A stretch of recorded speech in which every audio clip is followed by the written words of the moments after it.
Good morning all of you.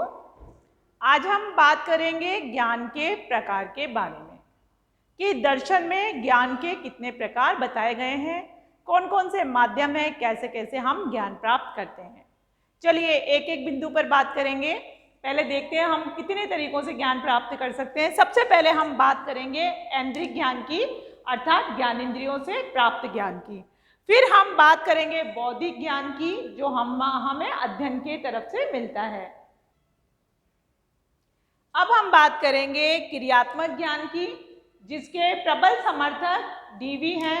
प्रयोजनवाद पर बात करेंगे, प्रयोगवाद पर बात करेंगे। फिर हम बात करेंगे यहाँ पर वैज्ञानिक ज्ञान की, और फिर बात करेंगे श्रुति ज्ञान की, अंतःप्रज्ञा ज्ञान की।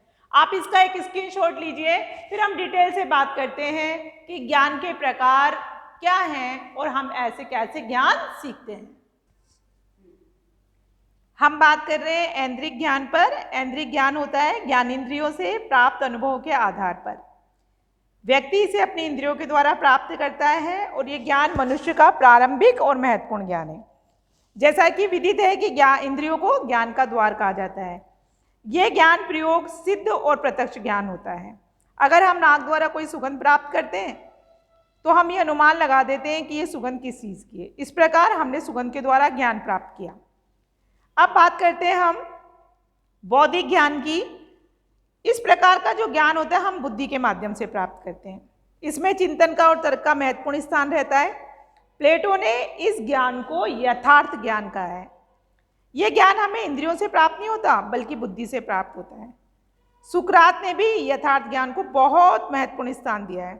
उसके अनुसार यथार्थ ज्ञान व्यक्ति के भीतर होता है, जिसे हम वाद विवाद, तर्क वितर्क करके अपनी बौद्धिक शक्तियों का प्रयोग करके इसे बढ़ा सकते हैं। अब हम बात करते हैं आप्त वचनात्मक ज्ञान की। जो आप्त शब्द का अर्थ होता है प्रामाणिक और विश्वसनीय। यह ज्ञान हमें व्यक्ति विशेष के जो कथन होते हैं अथवा लिखित विचारों के माध्यम से हमें प्राप्त होता है। जो व्यक्ति किसी विशेष क्षेत्र में विशेषज्ञ होता है, उसके कथनों को और उसके विचारों को विश्वसनीय माना जाता है। और एक और बात देखें, अनुसंधानों के आधार पर जो हमें निष्कर्ष प्राप्त होते हैं वो भी इस श्रेणी में आते हैं। अब हम बात करते हैं क्रियात्मक ज्ञान की। इस ज्ञान का जो आधार है वो प्रयोजनवाद है और प्रयोगवाद है।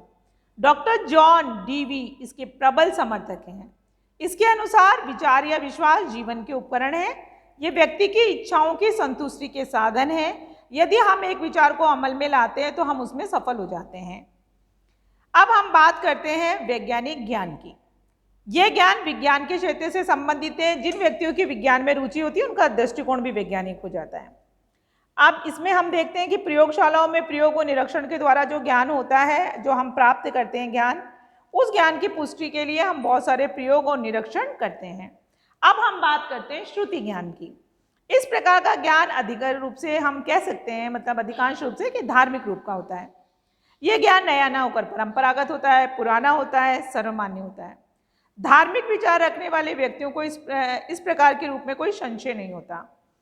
इसमें किसी भी प्रकार का परिवर्तन अमान्य होता है। जैसे अगर अपन शब्द को लें श्रुति, श्रुति का अर्थ होता है सुना हुआ, साक्षात देखा गया ज्ञान।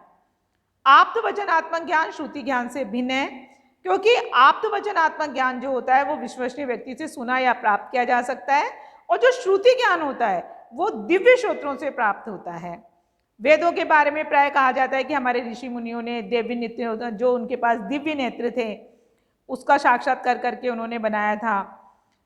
और इस्लाम धर्म में कहा जाता है, मुसलमानों में, कि हजरत मोहम्मद ने कुरान के एक शब्द को अल्लाह के फरिश्ते से सुना था और फिर लिखा था। ऐसे ही बहुत सारी किंवदंतियां हैं।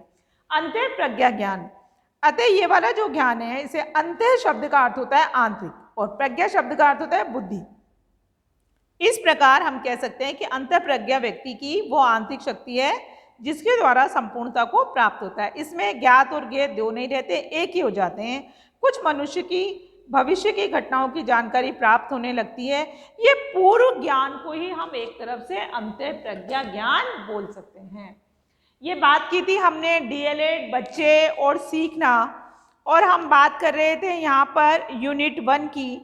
यूनिट 1 में आपका दिया हुआ है कि ज्ञान के सोर्सेज ऑफ नॉलेज दिया हुआ है कि कौन कौन से सोर्सेज हैं नॉलेज के और दार्शनिक विचारों के आधार पर ज्ञान को कितने भागों में बांटा गया है।